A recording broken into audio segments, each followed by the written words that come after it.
Paul. Weekdays at noon on iHeartRadio and FM 100.3 KFAN The Fan. Good morning. It's Thursday. It is April 21st. It's already 7:30. The lovely and talented Mark Rosen has joined us.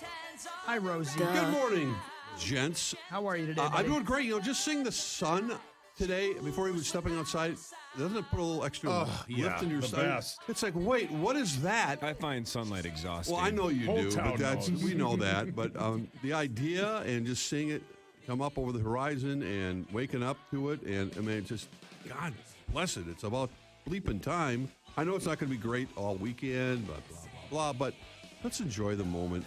We got the Wolves tonight. Come on, let's pump it up. Just ran into an assistant coach at the Wolves in the elevator. He's all pumped up. It was interesting conversation. Watch D-Lo tonight. That's all I'm going to say. Uh-oh. Here we go. Oh, at home. I thought you meant here. I'm like, there's an assistant coach of the Wolves working here? Okay. No, Sad. I meant at home. I'm sorry. Ladies and gentlemen, can I please have your attention? Yeah! I've just been handed an urgent and horrifying news story. Yes, sir. We have a dog name. Yeah. Oh, gosh. I was just talking got to the Ben. We have a breaking dog news name. sounder Yeah, for breaking that? news. Yes. We talked about it. We asked Power Trip Nation to help you out. A lot of the ideas were just awful. Hilarious. Some of them were hilarious. Yes, some are pretty good. Like Mrs. Unlimited. I liked that one a lot. Or Dane you very much. Dane you very much Yeah. was your idea. Yeah. Dane you very much. That did not get chosen. That wasn't great. I like Yep. Benjamin, you have a new Great Dane girl puppy. She's adorable. Her name is... Well, we talked about the last time I was on here. She had a Native American name that she came with when we rescued her. So, and it started with an M. So we're like, oh, well, we'll just keep it as an M, and maybe we keep it as a sort of a Native American name. We just couldn't find one in the M's or to check all the boxes. So it was down to, now this does have a Native American twist to it. It was down to Coco, which is K-O-K-O, which apparently is some sort of Native American female name, and Wilma. So we went completely away from the M's, and it's Wilma. We went with Wilma. All We right. went with Wilma. So Wilma the Dane. Yeah. An old Flintstones reference, Yeah. for those of you who were... And I was telling Corey, it's close to Velma, which is Scooby-Doo, which is obviously Great Dane. So it's close. It's kind of close. And, Now, of and course, now it fits. No, see, the thing about Scooby-Doo that I think is interesting as I've gotten older is when I was a kid, I was obsessed with Daphne. You could argue she was my first crush. I ended up marrying a redhead. Something in me just has always apparently liked redheads. I just didn't know that. But I've worked with Chris Hockey for 20 years. And sure, Daphne is the long, curvy, hot redhead. Everybody knows he's into Velma, right? He likes glasses. He likes the nerds. He hopes she's a secret freak, right? Yeah. Right. You're a Velma fan for sure. You got to notice how tight that shirt is. What in the world? Around Rosie, the, you're around in the the, chest Rosie, area. you two go to the same meetings. Don't really is. pretend you don't. I'd also like to see her topless. Yeah. And if you saw the Scooby-Doo movie, she was hot. Yeah, but let's be honest. There's a Scooby-Doo movie you've seen, though, Hockey, that Yeah. wasn't in theaters. Well, yeah. Scooby-Doo. Certain theaters. Scooby-Doo finds the fur. Scooby-Doo on me. Oh, That was the Amber Heard movie. Scooby-Doo. oh, brilliant. Scooby-Doo it from behind. Oh, sorry, Rosie. Scooby Dude. Scooby-Doo me. Big fan. All right. Hi, Rosie. Hi, good morning. So the name's Wilma, which has Wilma, nothing to do with that's- no. Daphne or Velma, technically. just, We're going with Wilma. We like Wilma. I saw the video, Ben, of your little pup, and it scared the hell out of me. The big paws. She's going to be a big girl. Here we go. Get that. Get Yeah, that. got get that. That was pretty clean, right? 7:32, Get that. Here we That go. was There we clean. go. That's a huge bitch. Let's go. Come on. That's a huge I'll be saying that next week again. That's a huge bitch. When Keep are we talking, going to Rosie. Vegas? 2 weeks. 2 weeks from today. I can't, or whatever. I don't know. I was texting my attorney. We're all set. The hotel. We're gonna wearing matching outfits.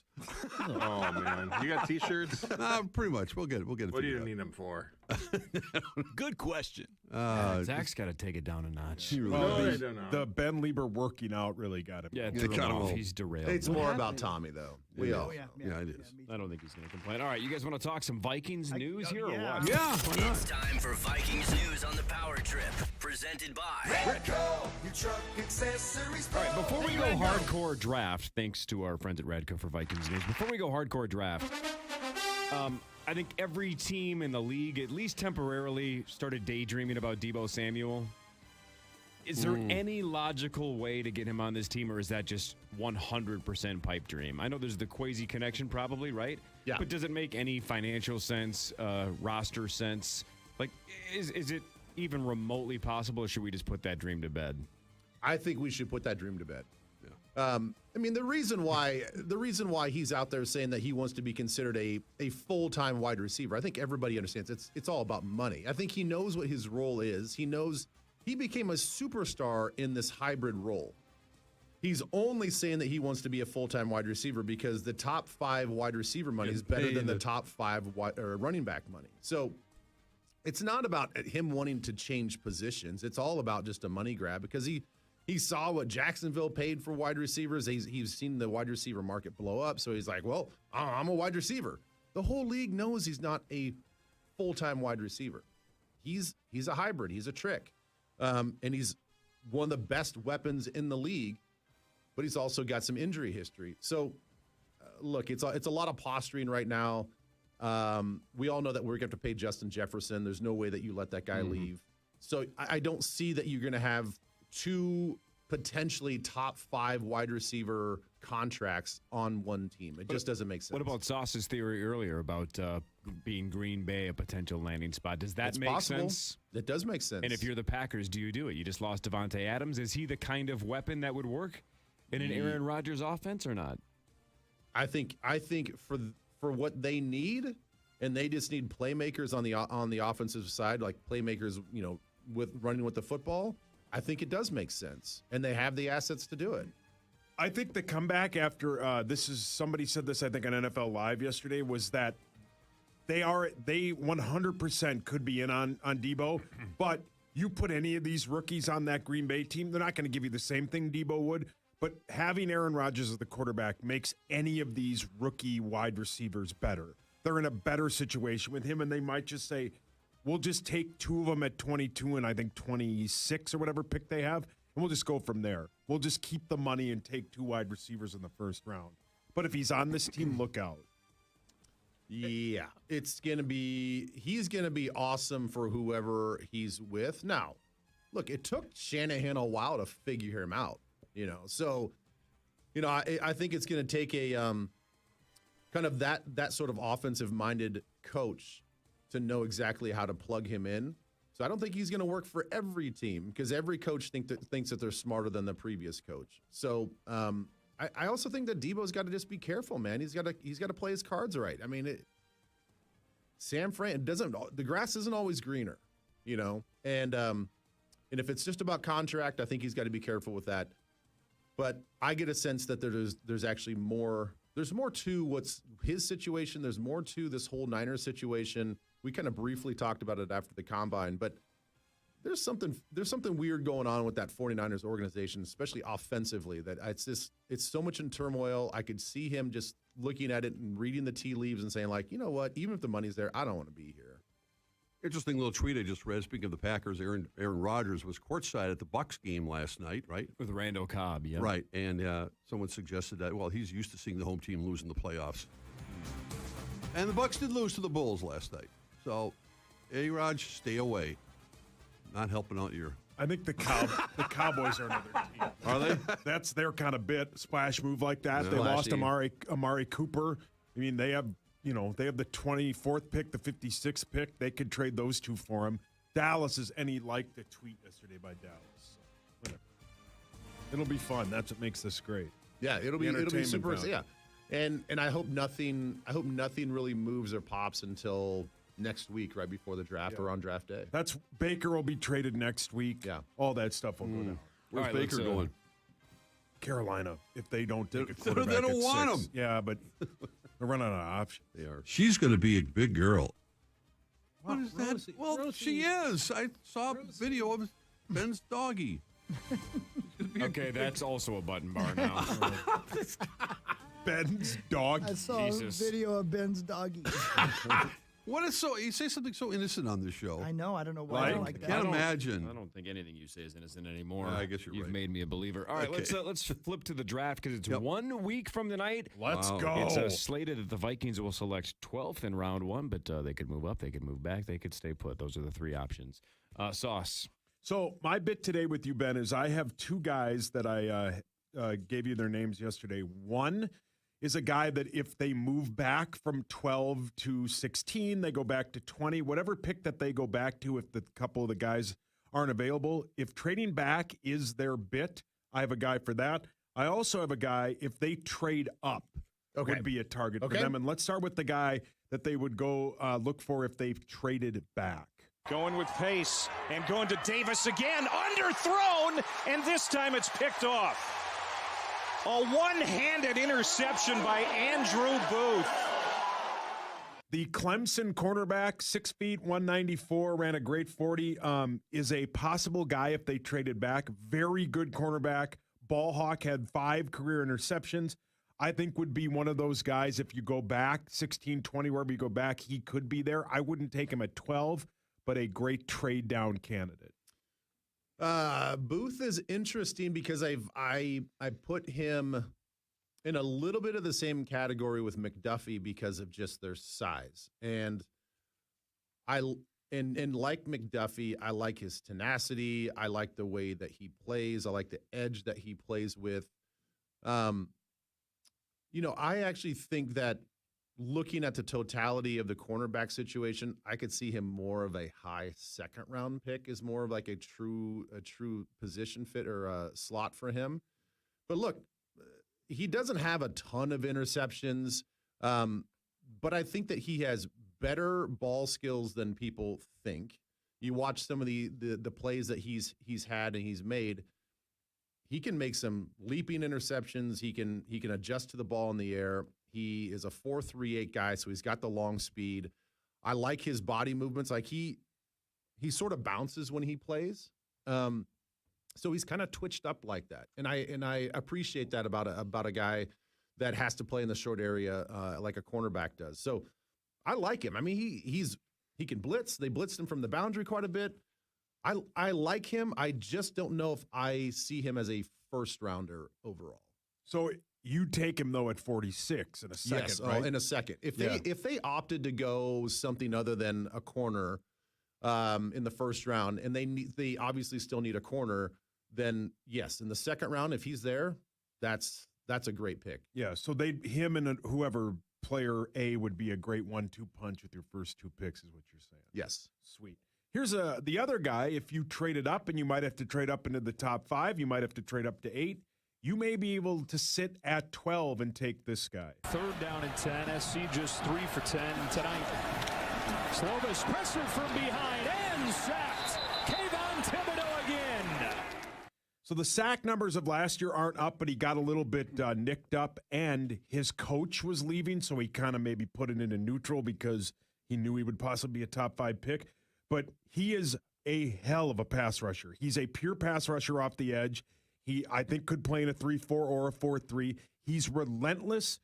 This is going to sound like I'm talking about myself. When he's engaged, there's the talks why he might slide is he's not quite into it when if it's not going his way or the game's kind of in a running situation.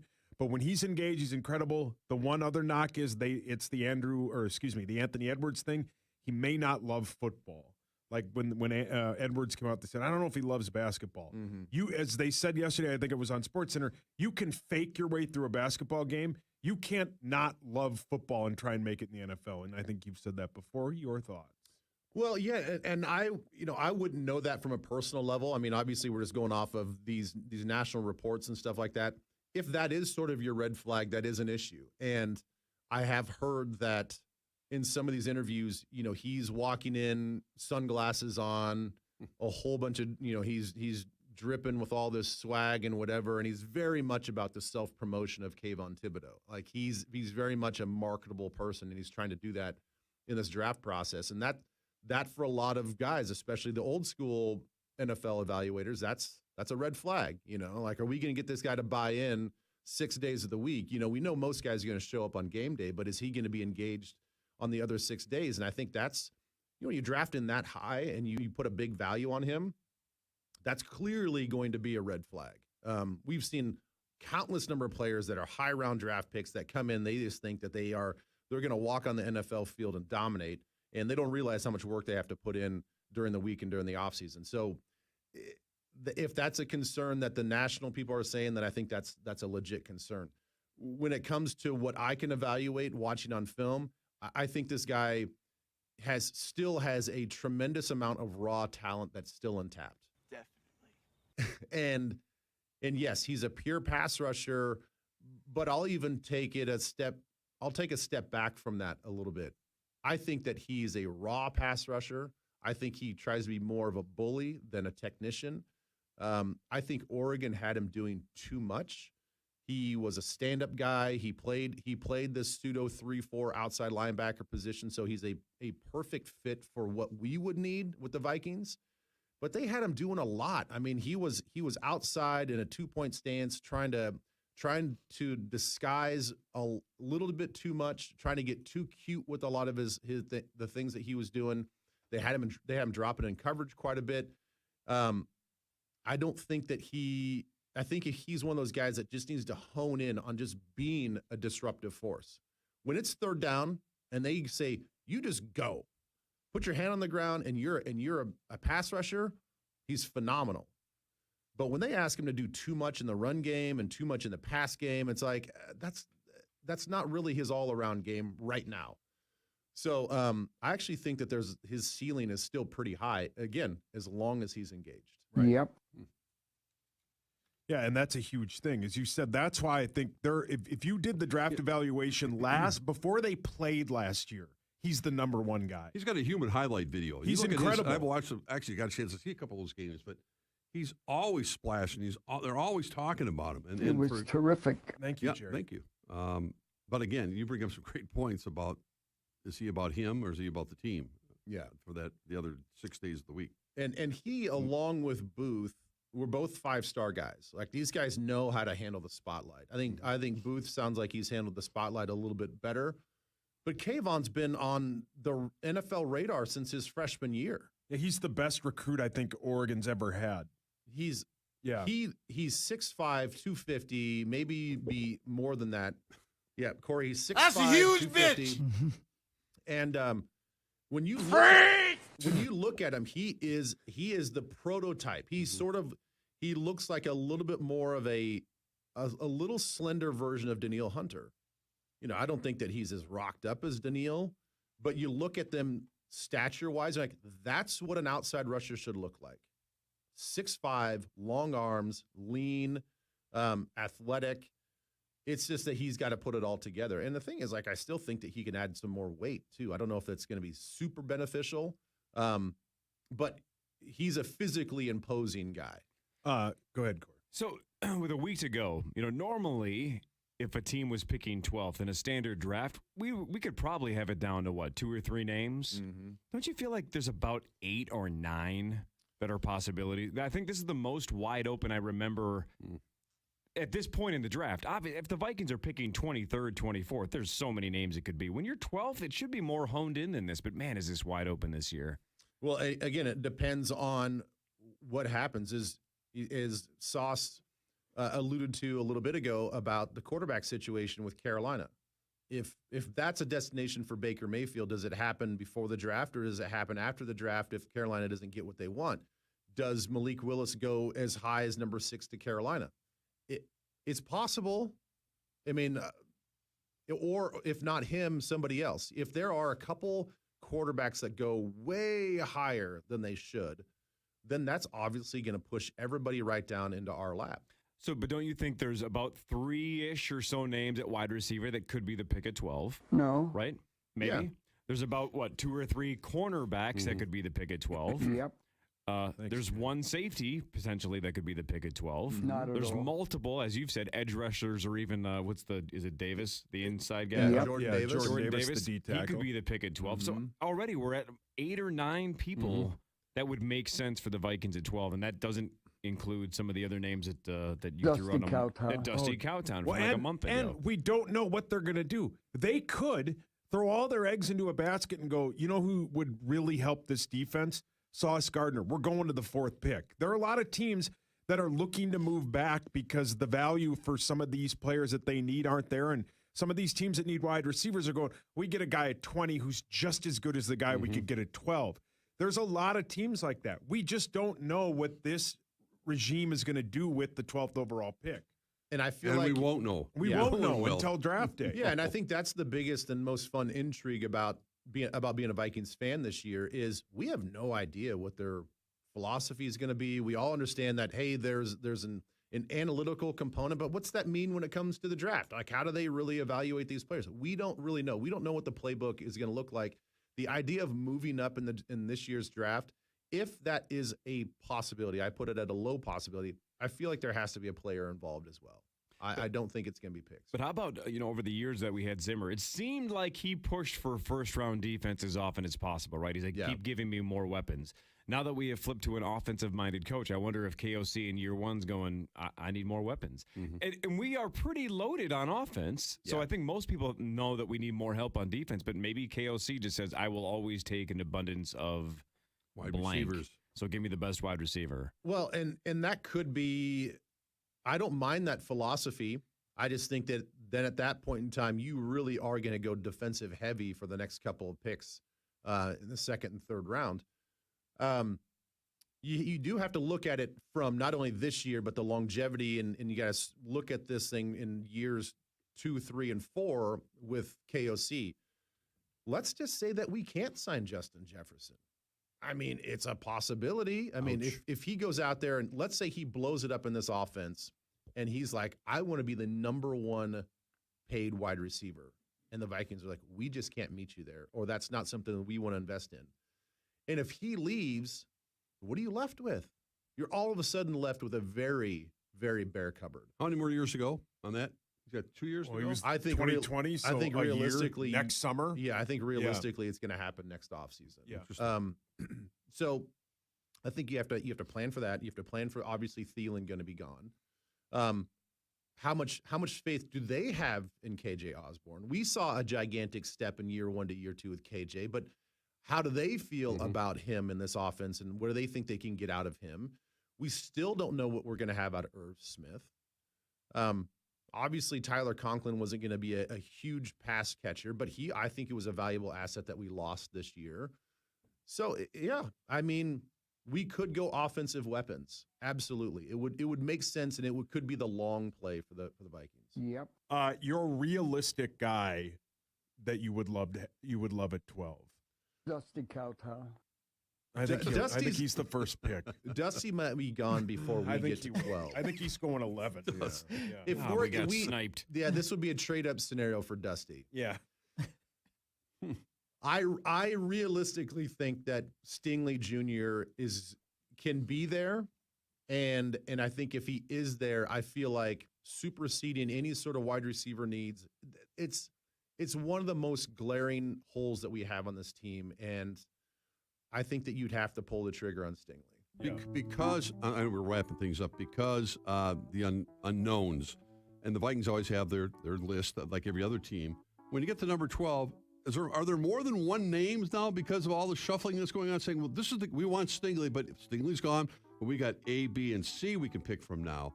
But we don't necessarily have the best player available on our draft. We're now going to look at the best player that's going to help our football team because these other players were picked in front of them. Well, that's where you trade down. Yeah, that's what I think that's going to happen. If you get to 12 and there's a couple guys that maybe fall in your lap, and there always is going to be that internal debate of, well, let's look at Stingley. There might be some people within that said, like, we like him, but his injury history is a problem. Right. We're not going to pick him at 12. And we have these 3 other guys that we think can be there. And if you fall in love with McDuffie, if they are in on Booth, which I think he's more of a high second round pick, very low first round pick, if that's the type of guy that you want to hone in on, then you would feel very comfortable about fielding calls to move down. Keep in mind, too, the Washington Commanders at pick at 11 have the exact same needs the Vikings do. Just keep that in mind. All right, I'll think about that overnight. You'll be texting my dad. Of course I will. That was a good drum break. It was a solid drum break. Fan 5 is next. We'll do headlines later. We'll play a much better title later. When we come back, let's get Rosie's thoughts on Game 3, the Grizzle at Target Center, dodging animal protests, and so much more. That's next on The Fan. On The Fan. Passing the Gucci from coast to